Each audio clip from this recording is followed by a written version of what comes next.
Stanley, the elderly gentleman, is denied entry at the reception of a five-star hotel because his clothes and appearance did not meet the standards of the other guests.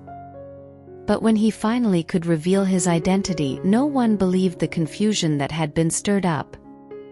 They say that the way we treat people, especially those we don't know, is the key to revealing our character and whether we are as fair and intelligent as we think we are.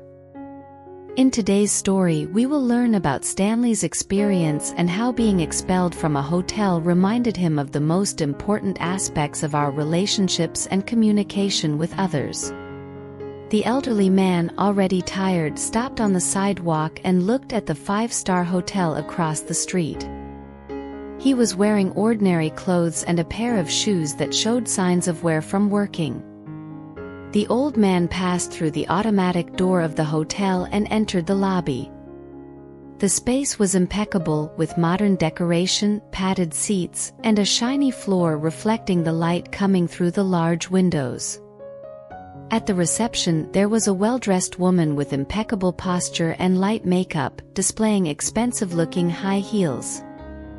When the man in ordinary clothes and worn-out shoes stopped near her, the well-dressed woman looked him up and down.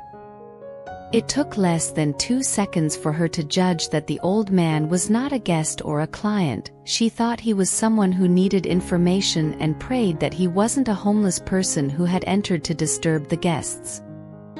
It seemed like the old man's shoe could open at any moment. To make matters worse, he had 2 sweat stains under his armpits and a stubble, giving him an even older and untidy appearance. He approached the well-dressed receptionist and she tensed, imagining what would happen next. The old man greeted her and said he needed a room for that day. As he said this, he took out his wallet from his pocket. It was an already old wallet, and it seemed there weren't many large bills inside. She saw only a credit card and what seemed to be a series of documents, nothing indicating that he was like most guests at a five-star hotel. The woman signaled for him not to continue looking for money, cards, or whatever in the wallet because there would be no way to reserve a room that day. All the rooms were already occupied. She said, "Sir, I understand that this is a luxury hotel catering to Class A clientele, who usually arrive by car or executive taxi, and don't just walk in. It's not a place that everyone can afford. We have a reputation in the city, and we can't risk giving one of our vacant rooms to someone who is not of the same social level as the rest of the guests. Do you understand, sir?" The old man listened to everything with the same patience the receptionist showed, but his gaze seemed worn out by exhaustion and more disappointed with each sentence she uttered. He then said that Mariana was mistaken and that all he wanted was a room at that hotel. It had been a long time since he had rested. It could even be the simplest room with the worst view, it didn't matter. But Mariana insisted that this wasn't how things worked there. The old man then asked to speak to the management. However, the one who appeared was the hotel supervisor, and the supervisor's name was Howard. He introduced himself without shaking hands with the man.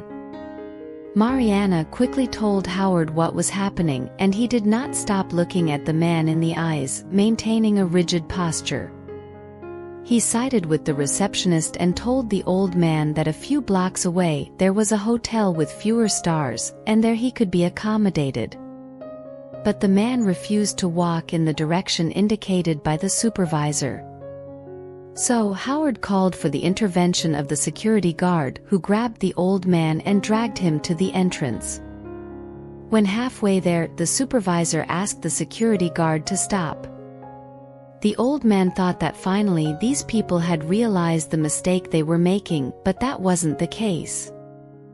The supervisor told the security guard to take him through the service entrance because it wouldn't look good if they saw that scene at the hotel's social entrance. The security guard, a huge man, led the old man smoothly through a corridor to the back of the hotel. The old man protested, saying they were all making a mistake and that he wanted to talk to the management. The security guard just did what the supervisor ordered. When they arrived in the service area, they came across Vera, who was operating the hotel's washing machines. Seeing the large security guard using so much force against an elderly man, she told him to stop. The security guard respected Vera, so he released the man for her to help. "And why is he leaving through the back here?" she asked. "Is this how we treat people now in this company?" The security guard said he was just following orders, and if she didn't like it, she should complain to the supervision. Vera said the service entrance was her responsibility, and she would take care of the rest. The brute left, saying the old man was her responsibility, and she should handle it. Vera approached the man, introduced herself, and asked for his name. "You can call me Stanley," he replied, closing his eyes and rubbing his head. Vera promptly took out a white pill from her pocket and offered it to him. "Does your head hurt?" she asked. "Take these aspirins, dear, you'll feel better." The old man thanked her, and she said her shift was over, waiting for her husband to pick her up. Meanwhile, a pair of housekeepers appeared in the service area and saw Vera with a man who, in addition to being elderly, wearing simple clothes, and having worn-out shoes, was now all wrinkled and disheveled. They wasted no time and teased a colleague, saying they knew her husband wasn't the most capable thing on earth, but swapping him for that man in the workplace was too much, hitting rock bottom. "Funny how you two don't work for her," Stanley replied. He wasn't offended and even found the housekeeper's comment amusing, but he also noticed that Vera seemed embarrassed. The housekeepers left laughing, and Stanley wanted to know what that comment was about her husband not being a capable person. Vera took a deep breath and began to tell the story. Her husband, Christian, was now physically disabled after losing his leg in a hit-and-run. The driver ran a red light and hit Christian's body as he crossed the street. The accident shattered his leg. He was attended by a rescue service and needed to be urgently taken to the operating room. The doctors tried, but the leg was beyond saving. It ended up being amputated, a tough situation. Of course, Vera was not happy with this consequence of the accident, but she didn't despair. Vera says that despite everything, he was grateful to have survived and believed he still had a promising future. Christian's youth had been difficult. He never knew his father, and his mother died of cancer when he was a teenager. He spent a long time living in a shelter, completed his studies, and started working. He met Vera, and with difficulty, they pooled their monthly income to live together in a very small and simple house on the outskirts of the city. They had no children, and in their modest residence, the couple's only valuable possession was a popular car they had bought with 4 years of savings and sacrifice. The husband used the car to work as a rideshare driver, and at that moment, he was arriving to pick up his wife from work. Stanley accompanied Vera to the exit of the service area where the security guard had driven him away minutes ago. Vera invited him to meet her husband and visit their home. Stanley did not expect that and was initially speechless. He was exhausted and hadn't resolved the situation at the hotel yet. Moreover, the person who could provide insight into that couple. When Christian arrived, the two got into the car and headed toward the house on the outskirts of the city. Vera's husband, a genuinely nice guy, could hold a conversation and didn't find the sudden friendship between Stanley and his wife strange. The car was adapted for Christian's physical disability to allow him to drive. Throughout the journey, Christian did not complain about life, maintaining an air of lightness. At most, he mentioned having lower back pain, unsure if it was due to the accident or sitting all day while driving. "I think I need to walk more," he said jokingly. Stanley chuckled.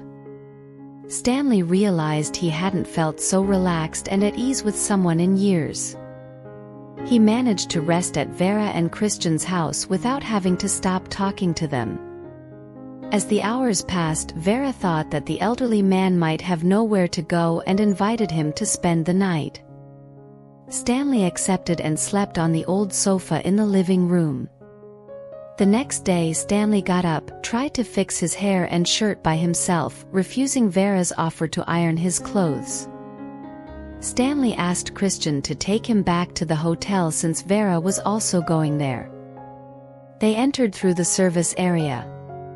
Vera didn't contest the man's actions but feared he might be expelled again or worse could happen. Jack Howard, the supervisor, might want to involve the police this time.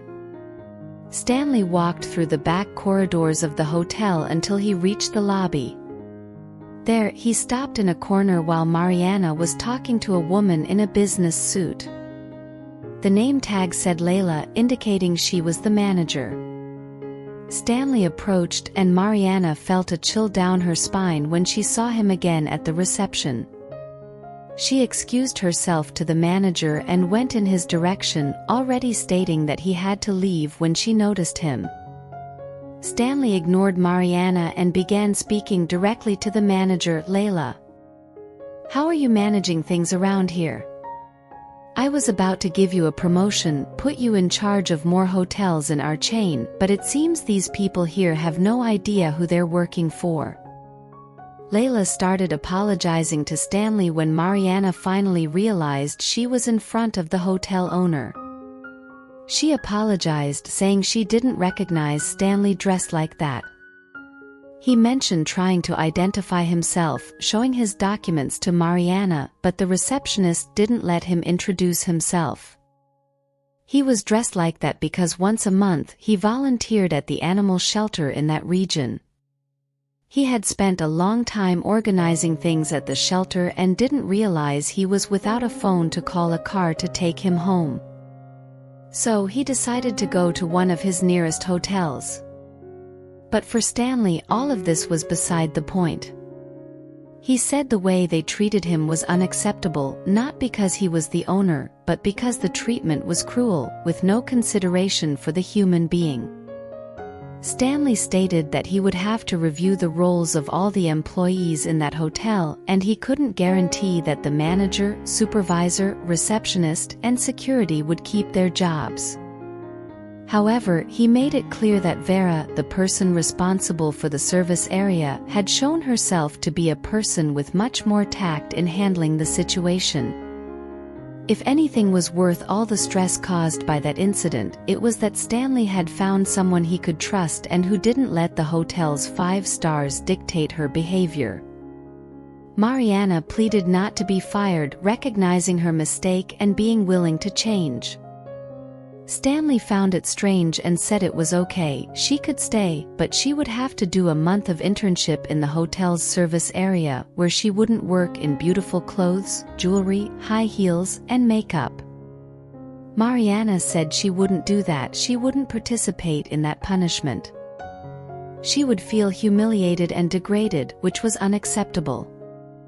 Stanley looked at her with pity, placed his hands on her shoulders, and said, with all the calm in the world, "So you think being a cook, cleaner, and housekeeper is being humiliated? Do you think these people are beneath you?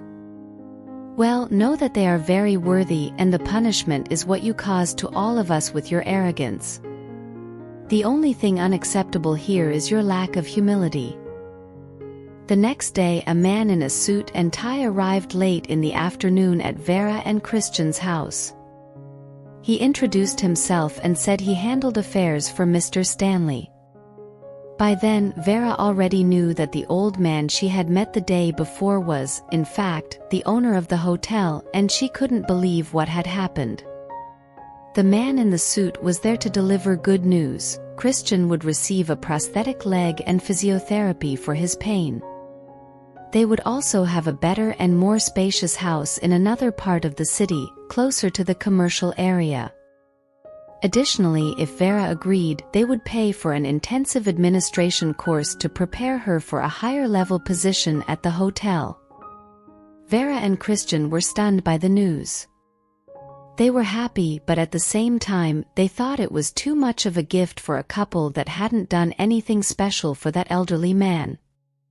The man in the suit replied that the world had generated a place full of petty, proud, and selfish people. An act of kindness like the one Vera and Christian had shown was rare. And it made Stanley realize what really matters in life and reminded him of how it was to be close to people who make others feel good. Well, my friends, if you enjoyed this video, please kindly give it a thumbs up, and don't forget to subscribe to our channel. Also share it, and see you next time.